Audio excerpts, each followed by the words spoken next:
Hi everyone, we're Travel with Johnny and Will, and today is day 3 on board Marella Discovery 2 on our Spanish Flavours cruise. So, very early start today. We got straight up and went off the ship because we had a very special excursion planned. Yeah, so we had to meet outside the terminal building at 8:20, and basically we had pre-booked this excursion on the cruise control website prior to coming on board, and our excursion was called a scenic self-drive in a formula car. Now, basically, whenever we got outside, there was a Marella Cruises staff member that had sort of took our tickets and showed us to this other lady who was like a port agent, and she had explained, oh, this is your transport here. So it was a little minivan, and there was us and 2 other couples that were on board the ship, and basically that minivan then took us at 8:30 out to an area of Mallorca called Calvia. So basically our excursion was that we got to, well, Will got to drive like a Formula 1 sort of style car. Yeah.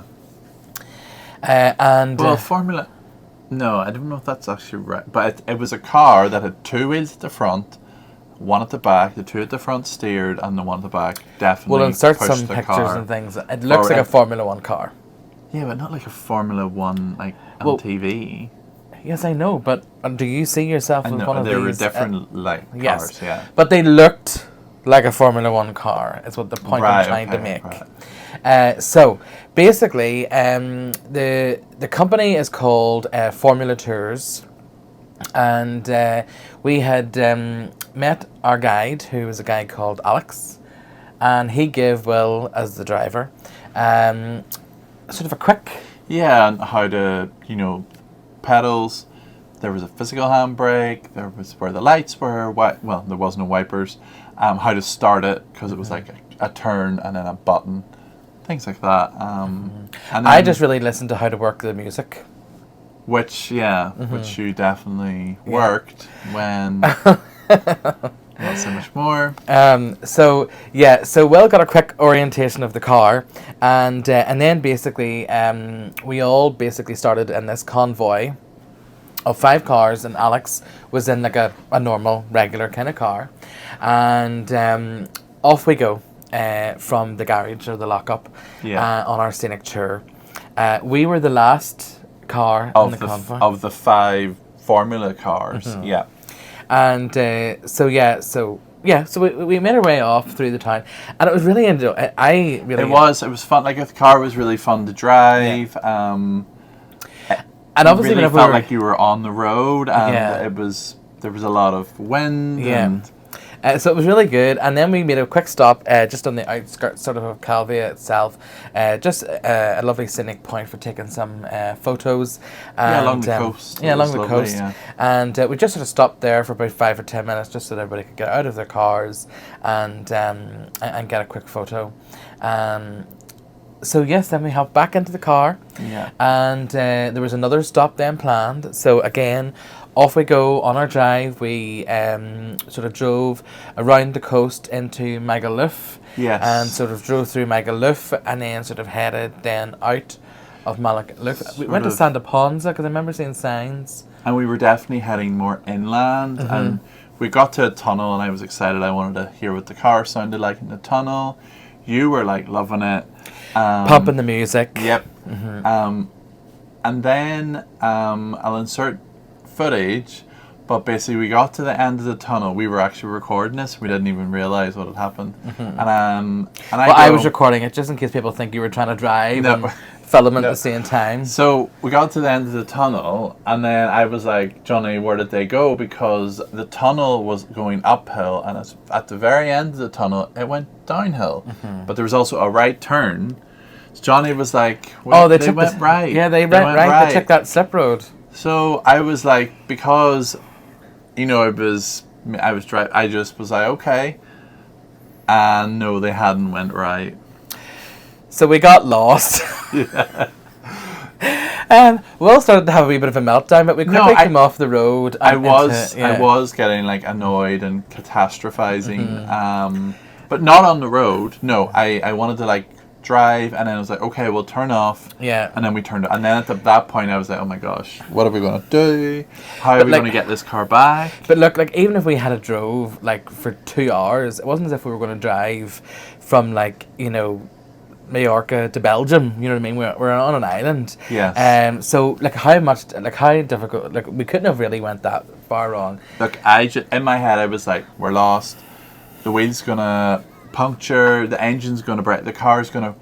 And then when we got to this place, I also had to reverse it for the first time. It was fine, but it was just a bit like, oh my gosh, what if they don't phone us? What if they don't... We can laugh about it now. We can laugh about it now. I didn't go that mad, though. But the thing was, we have to say that this clearly happens all the time, and we're not just two stupid idiots from Northern Ireland, because literally by the time we had turned the car round, I was looking for the number of the office to ring, and when I tried to ring the office, I couldn't get through because literally the lady was trying to ring Will. Yeah, so the lady from the office rang me, and she just said, oh, I see you've got lost from the group, and I was like, yeah. She said, I'll WhatsApp you where to go to meet up with the group. And I was like, okay. That was it. There was no crazy hysterics. There wasn't like, oh my gosh, where's our car? Whereas in my head, like I was, you know, spiraling a little bit. Yeah. But basically, she sent us the link. Now, luckily, because there wasn't any like holder in the car, you then had to do a direction. Now we did take one other wee wrong turn, but it was very minor. But there was other people did that wrong turn too, not just us. Yeah, no, yeah. But yeah, so we did. But all in all, if I look back at the photos and the timings, it was about 9:30 we'd left, or we'd taken our last picture at the other viewpoint, and then by the time we got to the meet-up point with the group again, it was an hour. But in my head, it was more than an hour. There was no footage taken because I hadn't left my own phone in case I messed up the directions again. But we made it to the second meeting point, and it was a lovely little sort of marina area. Yeah. We'll put the name of it in on the screen. But again, I think we had just arrived like literally a few minutes after everybody else. Yeah, they said they'd only arrived, yeah. And the guide was just like, oh, you made it. Great. That was it. That was it. Wasn't too fussed at all. And they said that obviously they just arrived a few minutes before us. Now, we think that they probably took a more scenic route than we did because we ended up on the motorway. Yeah, because obviously if you're just going via Google, it's just going to take the straightest, quickest route. Yeah. So it was a bit like, I found being on the motorway, it was a bit annoying because this car had a plastic windscreen that was here. So like we were just like going at like... it was something from Wacky Races. And like the cars could go pretty quick. Like I think it was in kilometres and it was like 120 kilometres. But it was hard to keep it at that speed because of the wind. It was it was fine. We made it down to the second stop and we didn't die. And then after we sort of stopped and stretched our legs and took a bit of a walk, took a few photos and things, then we headed back into the cars. Then for a relatively short journey back then, about 15-20 minutes, that the return journey from that point was back to where the original meetup point was that morning. But all in all, I have to say, I really enjoyed the excursion. I would say I enjoyed it. Come on. No, I enjoyed it looking back, but at the time there was parts of it I would have rather have not happened. Yeah, but then whenever I said, if you had been saying the third car in the convoy, what was I? Oh, I would have felt wild pressure to keep up or to keep the safe distance, but keep up so there wasn't holding people back. He said at the start, don't leave a gap. But because the brakes on these cars were nowhere near as good as a normal car, and you know what I'm like, I'm not one of these drivers that has a magnetic bumper to the next car. I like to leave a lot of space. So for me, it was just difficult to get in that mindset of driving that way. I mean, you would think someone that would be a very casual, relaxed driver, why would they book this to begin with? But, I sort of was the one that booked it. yeah, so... yeah, look, we had a really good time. I liked... do you want to know something? Like, actually driving the car on your own had less pressure around it, because then I was just following it to the point, and I could do my own thing. Yeah. So we have to say, we'll put the price on screen of the excursion, which is a bit on the expensive side compared to other ones. But again, we've been to Palma before on cruises and visited Mallorca, so therefore we sort of didn't really want to do the same things. There's only so many times you can look at the shops and the cathedral and up at the tower and things. So we wanted to do something a bit different, and this was the something. It was definitely different. It was, and very memorable. We will put in the description below the website to the company itself, Formula Tours, because obviously you can book direct, and they do offer a pickup from the cruise port, because I did ask that whenever they brought us back. On the way back, just to comment then, some of the people that was in the group wanted to go into Palma, so the minivan driver took them into Palma and dropped them in the city centre, and the guy Alex, who was in his own vehicle, then basically brought us and another couple back to the ship, because that's obviously what we had planned to do. So as we then came back to the ship, where the ship docks in Palma is great if you want beautiful photos of you with the ship. So we had to participate in that activity and get our ship selfies before getting back on board. Yeah, and then when we got back on board, we went straight to the main dining restaurant for lunch, and this is in 47 degrees.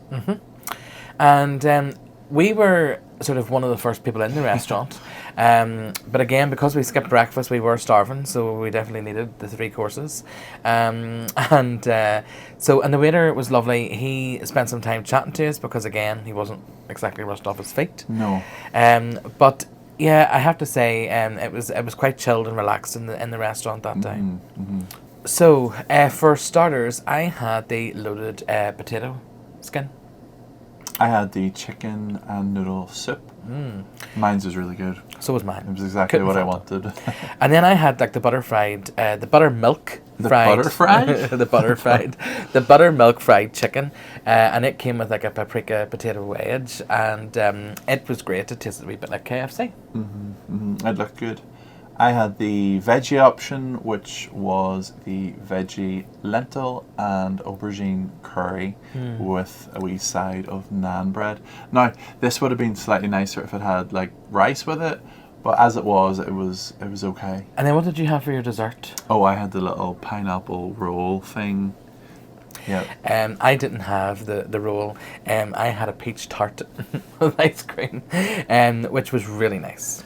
So after lunch, we were feeling a bit tired because we've been up early this morning. One of us is feeling a bit stressed. One of us was on a come down. So after the adrenaline rush, we came back to the cabin, and I sat out in the balcony for a wee bit and enjoyed the sunshine, which the weather has been glorious so far on our cruise. And I think you did doze yesterday. You did doze for a wee bit, but it was just nice to chill out after after Will's stressful morning.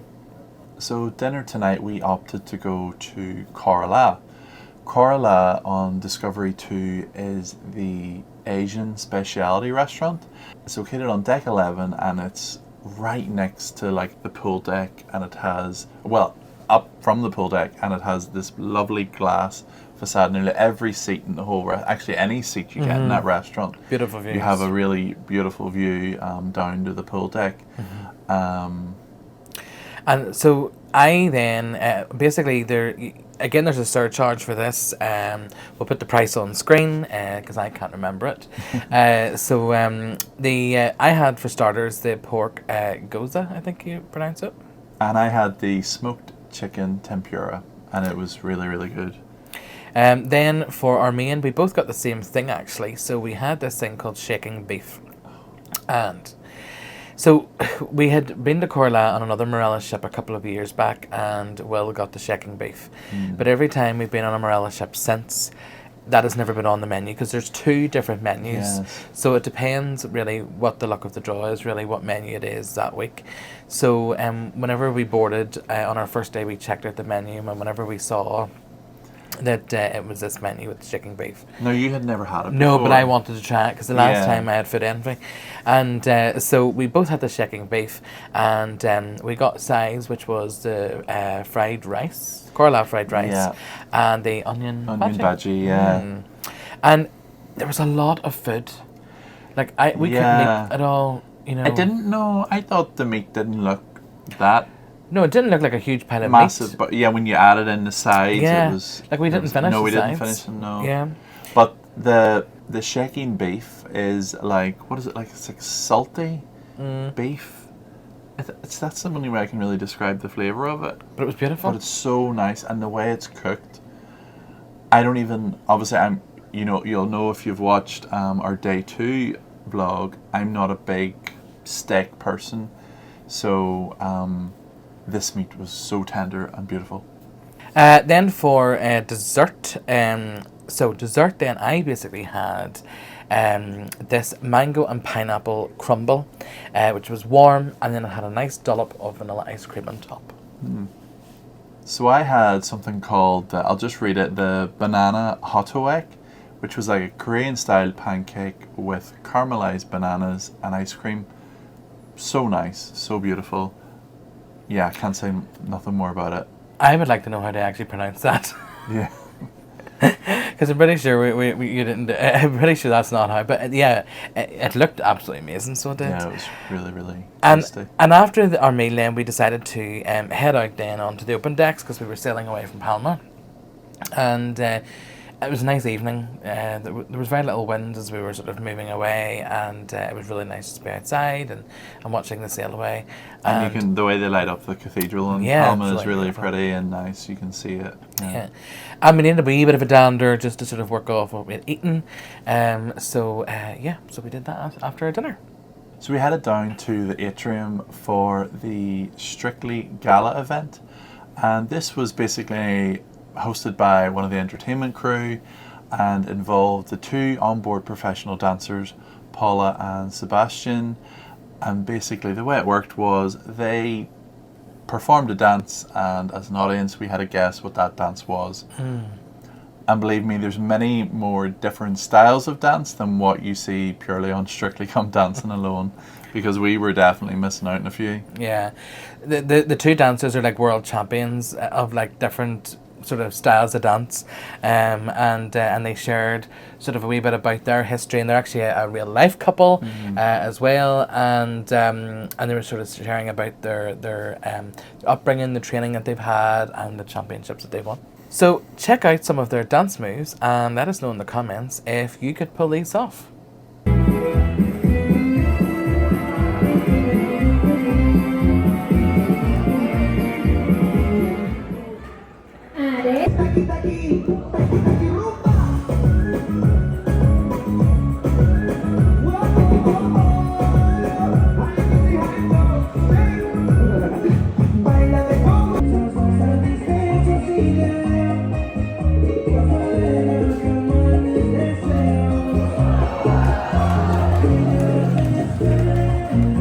So tonight in the Broadway Show Lounge, the Marella show cast were putting on their own performance of a show called Six Strings, which again is another new one that we have never seen. No. And we've been really blessed this week so far in that none of the shows we've seen before.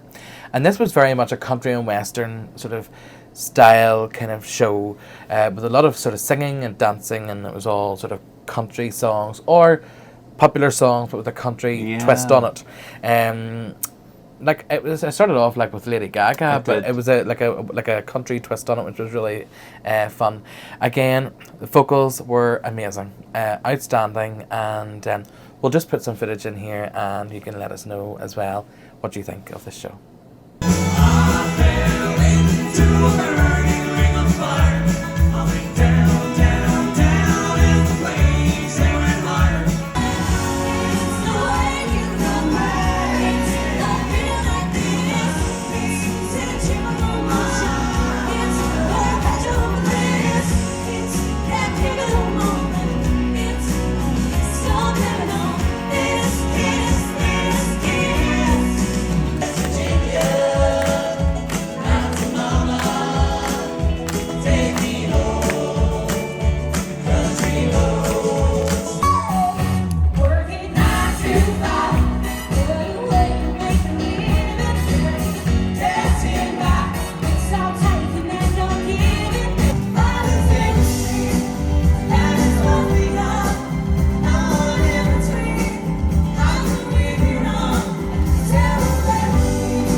After the show, we went down to the Atrium Bar for our last drinks of the night.